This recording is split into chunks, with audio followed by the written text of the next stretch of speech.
നിങ്ങളുടെ business payments വരുന്നത് നിങ്ങളുടെ പേഴ്സണൽ UPIയിലേക്കാണ് എങ്കിൽ ഒരു GST നോട്ടീസിൻ്റെ സമയത്ത് നിങ്ങളുടെ പേഴ്സണൽ മണി മുഴുവൻ ഒരു ബിസിനസ് സെയിലായിട്ട് കൺസിഡർ ചെയ്യാൻ സാധിക്കും.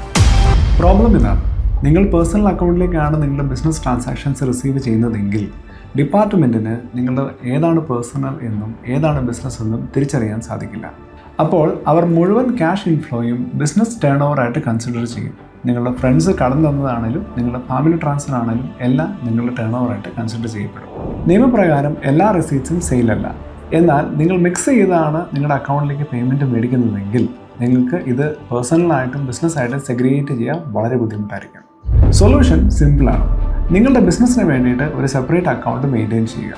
കറണ്ട് അക്കൗണ്ട് അല്ലെങ്കിൽ പോലും നിങ്ങൾക്ക് ഉപയോഗിക്കാത്ത അല്ലെങ്കിൽ വേറൊരു പേഴ്സണൽ അക്കൗണ്ട് സേഫായിട്ട് അതിനുവേണ്ടി തന്നെ മാറ്റിവെക്കാം. മറ്റൊരു കാര്യം ശ്രദ്ധിക്കേണ്ടത്, ബിസിനസ് ആരുടെ പേരിലാണോ അദ്ദേഹത്തിൻ്റെ അക്കൗണ്ട് മാത്രമായിരിക്കണം നിങ്ങളുടെ QR കോഡ് നിങ്ങളുടെ ഷോപ്പിൽ ഡിസ്പ്ലേ ചെയ്യേണ്ടത്. വേറൊരാളുടെ QR കോഡ് വെക്കുന്നതും നിയമപരമായി തെറ്റായിട്ടുള്ള കാര്യമാണ്. Still confused? Talk to your accountant today.